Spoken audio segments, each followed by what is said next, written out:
શું નામ છે તમારા લોકોનું? શૌર્ય. અને તમારું? ત્રિષા. કયા ધોરણમાં છો તમે? ત્રીજા. અને તમે? 7મા. તમે લોકો હૈદરાબાદમાં જ રહો છો?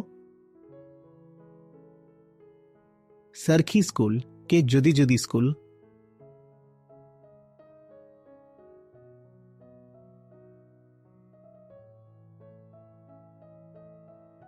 આચાર્યજી, આમની સાથે સંબંધિત પ્રશ્ન પૂછવો હતો.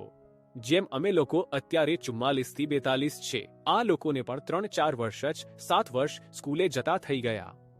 તો આપણા એકેડેમિક્સ જોયા છે એમના પણ. આજકાલ શું ચાલે છે તો વાસ્તવિક જિંદગી સાથે સંબંધ થોડો સમજમાં નથી આવતો. જેમ કે આઈઆઈટીની તૈયારી વિશે જો વિચારીએ તો એમાં ઘણો સમય જતો રહે છે, મહેનત તો લાગે છે, લાગવી પણ જોઈએ. એવી જ રીતે આઈપીએસ વિચારીએ, કીટ વિચારીએ, પછી એને વાસ્તવિક જીવન સાથે સંબંધિત કરીએ છીએ કે આગળ કેવા પ્રકારની નોકરી છે. તો તે ચક્રમાં કંઈ સમજમાં નથી આવતું કે શું ભણાવીએ. મતલબ લાઈન ચાલો તો પણ પછીથી વિચારી શકીએ છીએ આજથી એમને એવું શું ભણાવીએ.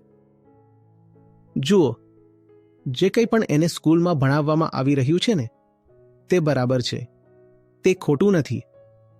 અને હકીકતમાં આજે જે બધા અભ્યાસક્રમો છે અને ભણાવવાની જે રીતો છે, મલ્ટીમીડિયા મોડ્સ છે, તે આપણા સમયમાં તો હતું પણ નહીં.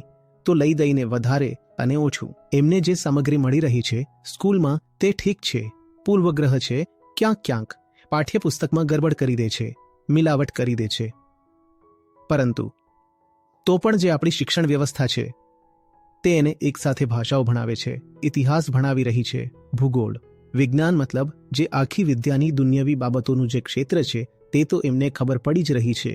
આગળ જશે તો એને પોલિટિક્સ, ઇકોનોમિક્સ, આ બધું પણ આપણી વ્યવસ્થા ભણાવી જ દેશે. તે બધી વસ્તુ ઘરે થોડું જાણી શકે છે ક્યારે, તો તે બધું ઠીક છે, બરાબર છે, પૂરતું નથી.